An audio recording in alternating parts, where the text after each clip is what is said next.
दुनिया के युद्ध इतिहास में भारत की सेना का शौर्य किसी से छुपा हुआ नहीं है और खास तौर पर 1965 का युद्ध, जिसमें पैटर्न टैंकों की छाती पर भारत के स्वाभिमानी वीर सैनिकों ने विजय प्राप्त की थी, ये उसी का प्रतीक है कि जब दुश्मन की चीज कब्जे में होती है वो केवल स्मरण के लिए नहीं होती, वो शौर्य का एक इस तरीके का इतिहास का हिस्सा होती है।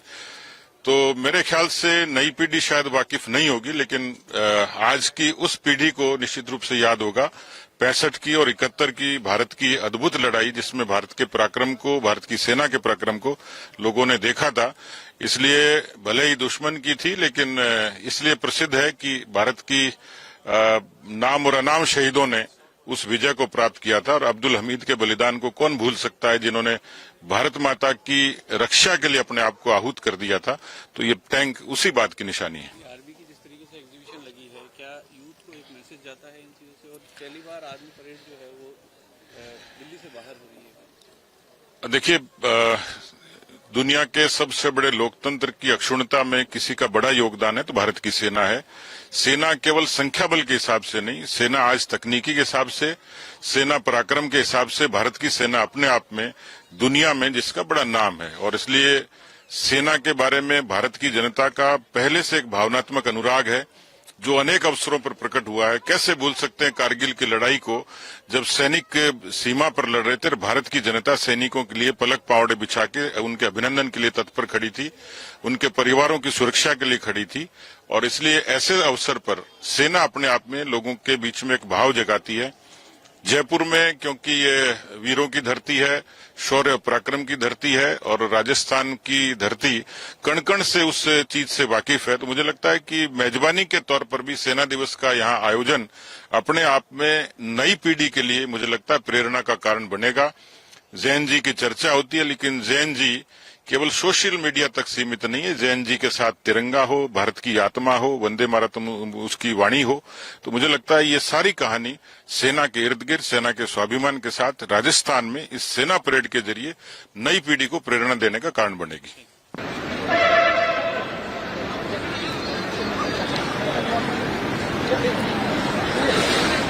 इधर से लाइट कर रही है यार, आना तो लोगो चाहिए, लोगो तो आ नहीं रहा।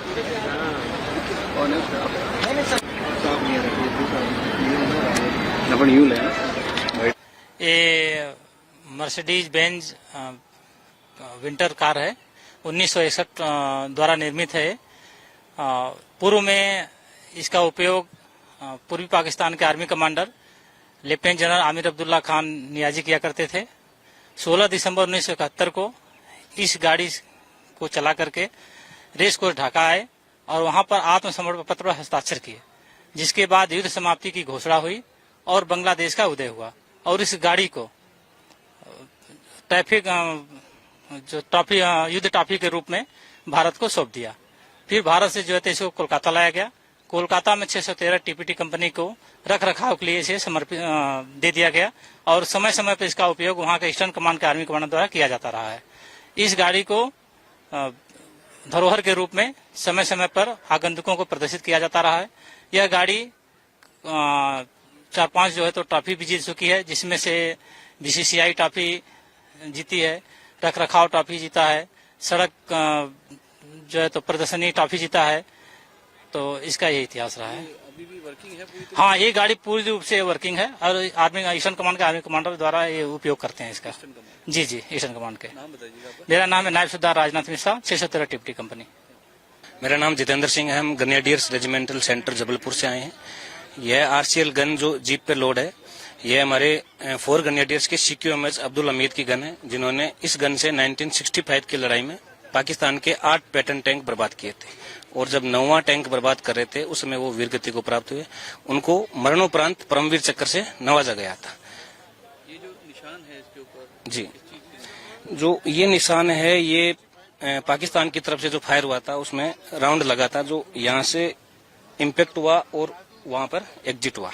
और जो कुछ निशान है जो स्प्लिंटर लगे हुए हैं, जो बैरल के ऊपर नजर आ रहे हैं आपको, ये जो पाकिस्तान की तरफ से गोलाबारी हुई उससे स्प्लिंटर लगे हुए हैं सर। नाम बताइएगा। मेरा नाम जितेंद्र सिंह है सर। हाँ हाँ। किस तरीके से काम करती है, क्या इसमें अपग्रेडेशन किया गया है? सर ये ब्रह्मोस मिसाइल जो है अपना इंडिया और रसिया ने बनाया है, दोनों का जॉइंट वर्जन है।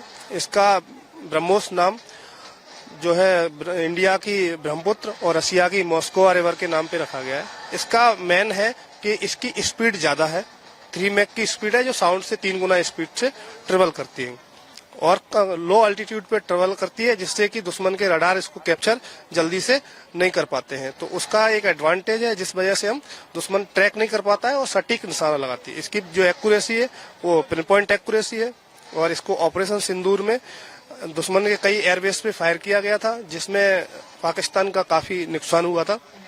तो जो एयरवेज पे जो फायर हुआ था वो ये ब्रह्मोस का एयरबेस पे हाँ ब्रह्मोस ने फायर किया था। सबसे ज्यादा नुकसान करने वाला ब्रह्मोस सबसे ज्यादा नुकसान करने वाली मिसाइल थी उनके लिए। नाम बताइएगा। अरे बताओ, ये जो गन दिखाई दे रही है ये आपके सिंदूर में भी इस्तेमाल हुई थी, क्या इसकी विशेषता है? इसकी खासियत है रिपीट तथा accurate target tracking, long range, high rate of fire. इसका रेट ऑफ फायर 1 मिनट में 300 राउंड पर मिनट है और लो लेवल फ्लाई करने वाले टारगेट के साथ साथ ग्राउंड टारगेट को भी इफेक्टिव एंगेजमेंट करती है। और इसको 3 टाइप से ऑपरेट करते हैं, 8 हैंड कंट्रोल, 8 एलपीसी, 8 आरपीसी। और इसका 8 एलपीसी और 8 आरपीसी पे इसका रेंज 2000 मीटर है और आरपीसी पे इसका रेट 3500 मीटर है।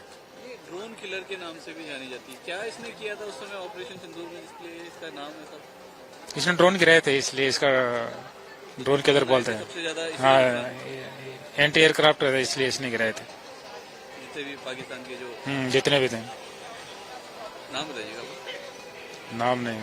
आपके राज्य की खबरें, आपके शहर की खबरें सबसे पहले जानने के लिए देखते रहें अमर उजाला।